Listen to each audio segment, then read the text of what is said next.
Hi there, this is Shauna from the Foiled Fox, and thank you so much for joining me. Today I'm going to be doing a Halloween project. It's that time of year again, and this one is wishing you a happy Halloween, and that's actually the sentiment that's on this penny black stamp that's called Witching You, and it has this adorable little girl with her on a pumpkin with the little kitty cat and a wonderful hat that she's wearing. I couldn't resist it. In fact, she looks a lot like my granddaughter, so that means I just had to have it. So I'm going to be using that, and I'm also going to be using some Inka Dinka Doo mask paper.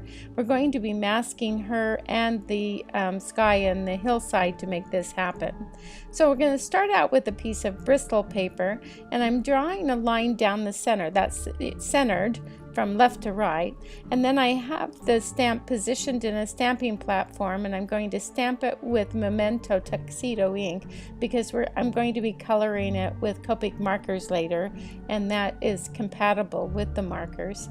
And I stamped that. Now I got it right the first time, which is amazing, but often if you put it in the stamping platform, you can stamp it again, and often I have to stamp it a couple of times. And then I'm going to also use the Lawn Fawn stitched hillside, and I'm going to take a piece of this mask paper that's the same width of the panel, but it doesn't have to be as tall. I just want to cut so that I can mask off the hillside and a little bit of the sky. So I did that using those dies, and there you see the two of them. And then off camera, and I apologize for that, I actually stamped the little girl stamp onto a piece of mask paper and then fussy cut her out and all the little bits around her hair and the broom, and made it as close to her as I possibly could so I can get right up next to her without coloring her, because I want her to be colored with Copic markers. So I'm placing her down, and I'm being very careful to make sure that I got it down just in the right position. And then I'm cutting off those strings on the stars and moon, and I'll put that on a little later. And then right over the top, I'm going to add the mask for the sky. So that first we're going to do the hillside, so we don't want to get anything on the sky. So we'll put the mask over there. Now I positioned it a little high, and so I'm going to peel it off, and I'm going to bring it down a little bit and still have a little bit of that pumpkin showing, just the edges of it.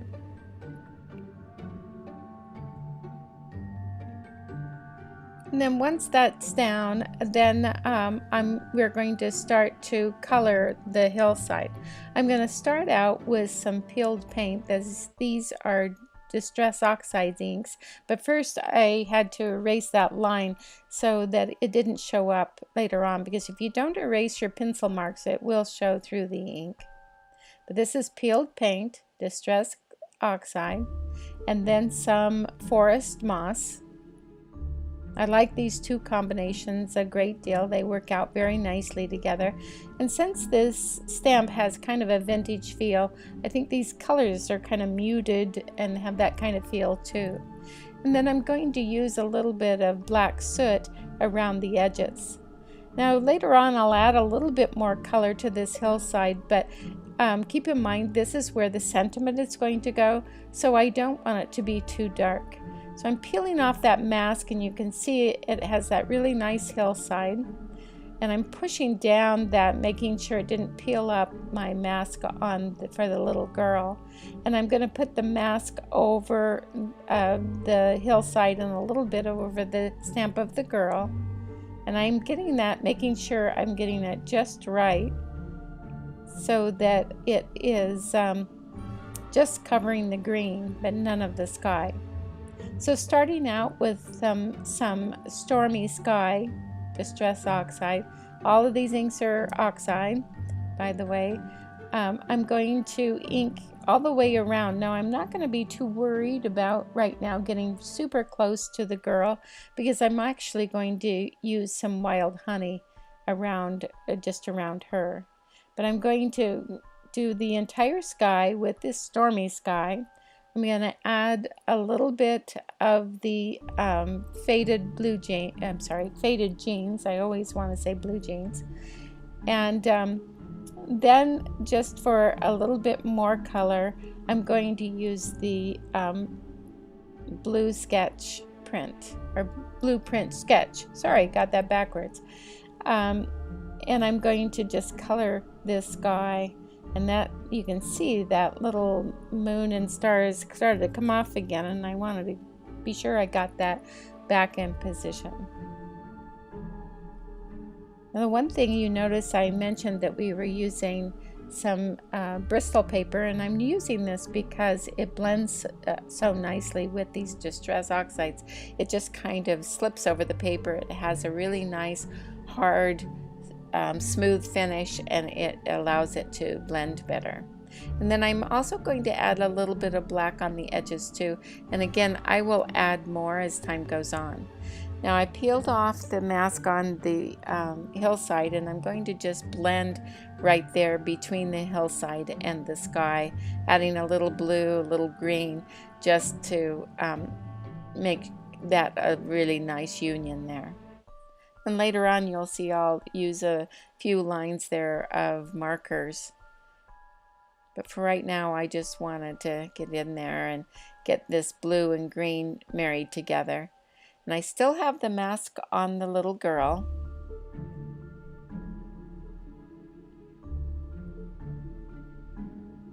And I'm now going around her with the wild honey, just to kind of add a little glow around her. I really want her to show up. She is the focal point. So I'm peeling off the mask now, and we're getting ready to use Copic markers here. And I have put them up on the screen. You can see the ones that I'm using. I'm starting out with the Y11. I like to add a little bit of the light color, then I'll go in with the darker colors. And the pumpkin kind of helps you out with where to go, because it has the lines of the pumpkin. Those will naturally are a little indented, so they're going to be a little darker. And then down at the bottom they're going to be a little darker because they're against the ground. And then around the small pumpkin, the big pumpkin is going to show a shadow, so that's going to be a little bit darker as well. So I'm going to use some browns, the yellows, some of the yellow oranges, and a touch of red. You'll see me adding that. And I'm making sure that I leave a little bit of white or lighter color for to show a reflection on the pumpkins.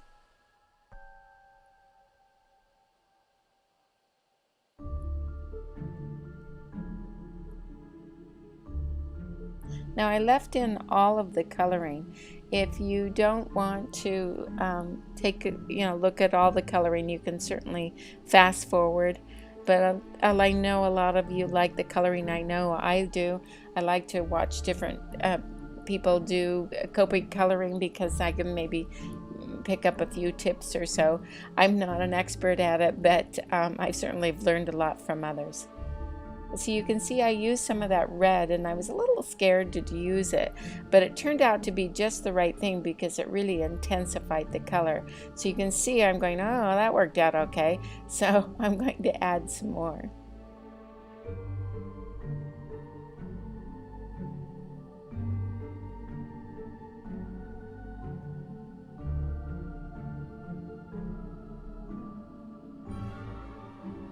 So you don't need to make the pumpkin, you can see, just all orange. You can add these nice colors to it.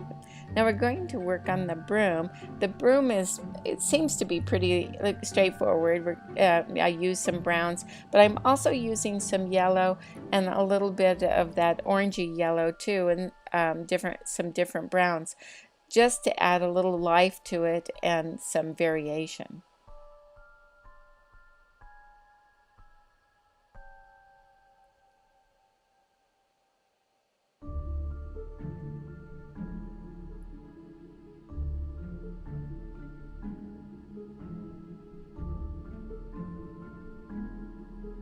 Next, I'm going to start coloring her dress, which I'm just going to kind of work myself up, going up to the last thing being her hat.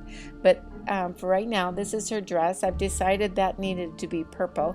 I thought that was fitting for a little witch like this one. And I'm using some a lighter violet and then going to a darker one. Then she has patches on her dress as well, and on her hat, so I'm going to color those patches with a little bit of red and a little bit of the orangey red, and just to give a little bit of contrast again. And I'm careful when I to leave a little bit of reflection again, you know, kind of on her tummy area, and then shadow where or under where the arm would be.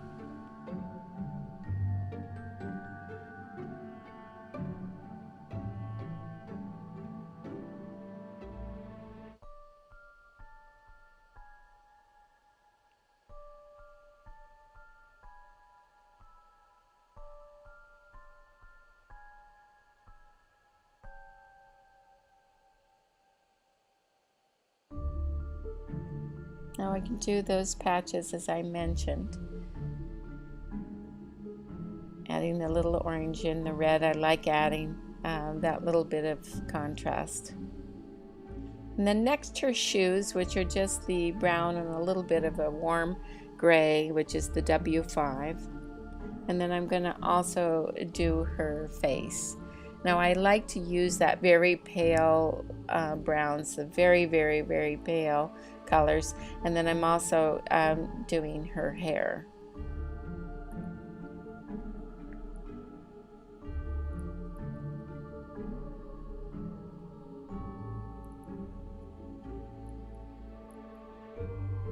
Again, her hair, I was going to make her have the hair color of my granddaughter, which she has incredible, like kind of a platinum blonde, natural platinum blonde, gorgeous hair. But I thought maybe this witch needed to have a little bit darker hair than that.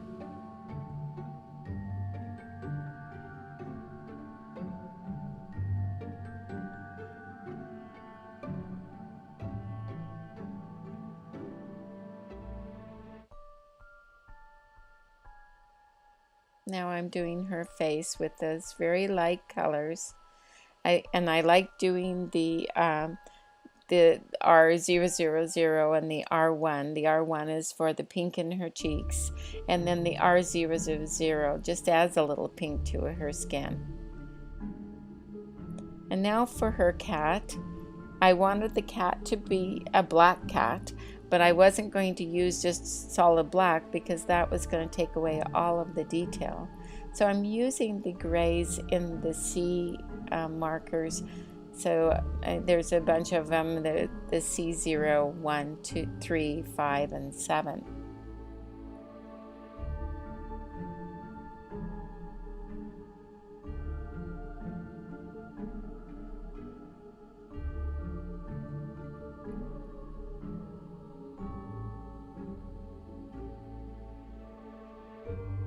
I like that it's a little kitten. It's so cute.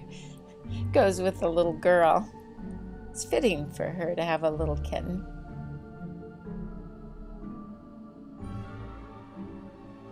And I'm going to start on the hat. I love this hat. I love the way that it's been drawn. It just gives a really cute tilt, and it's just the right size and bend to the top. And I'm using grays for the hat, again, to kind of show that it's kind of a light black hat. And it has a patch on it also, so I'm going to match that patch with the patch on her clothes. Putting in a little bit of a shadow.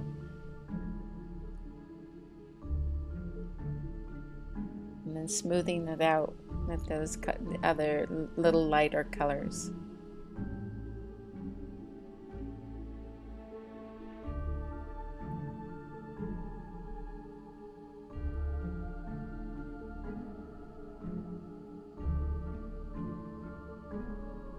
I used a little bit of violet in the, and did a little patchwork of the patch just so it tied in with her dress. And now for the band on her hat, I'm going to start out with the base of the yellow and then come in with that the R24 which kind of is an orangey red, and then using some of the orangey colors and go back and forth, again adding some of the lighter parts that would be a reflection on the hat. I like how that intensifies and it's darker than the pumpkins, but it does work out nicely. So the last thing I'm going to do is these little stars and moon, and I decided to use some fine tech mica paints so that I could have it be a little sparkly. So I'm using the gold for the moon and then the silver for the stars. And it's hard to see here, but it does give a really nice kind of sparkly finish.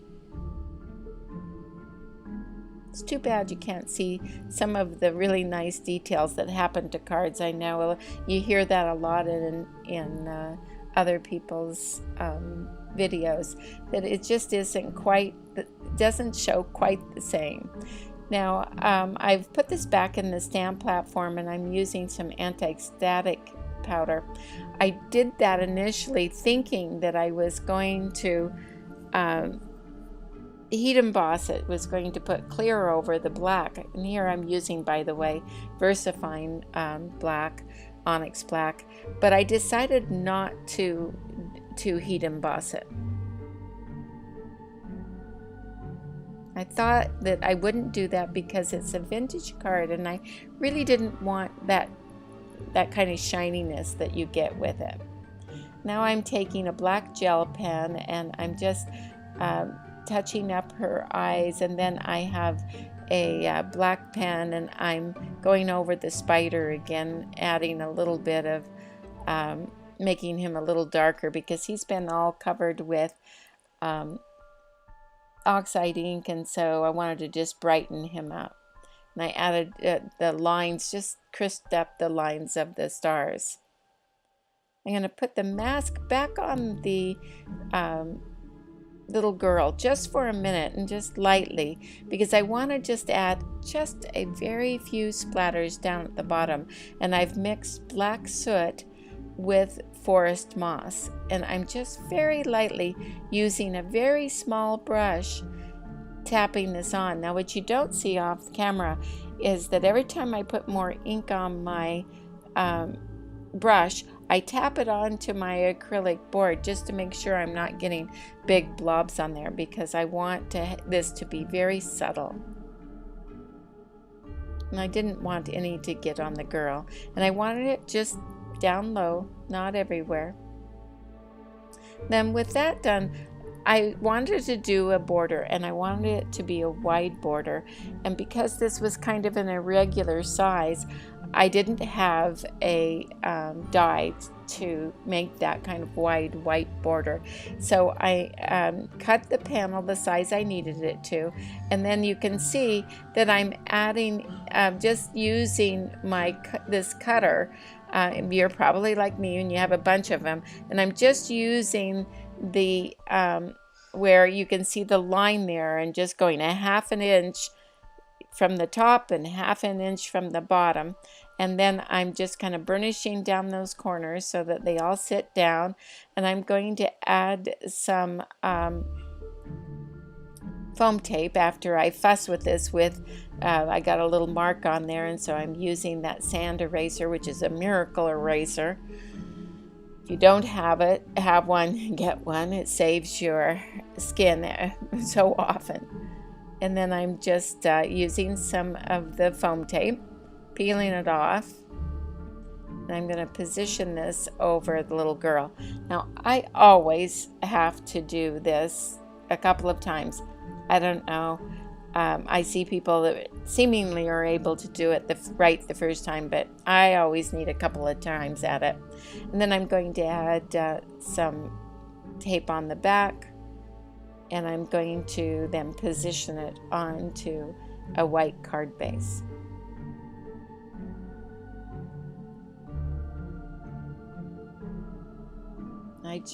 It fits this perfectly, so the card base. And to me, it just has that kind of vintage look that I really enjoy, kind of old-timey. I hope you enjoyed it because I certainly loved making this card.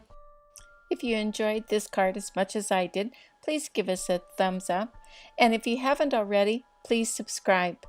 And if you're wondering about the supply list, we have a complete one that's on our blog. There's a link down below, and there's also tons more inspiration there on the blog. Thanks so much for joining me. We'll see you next time.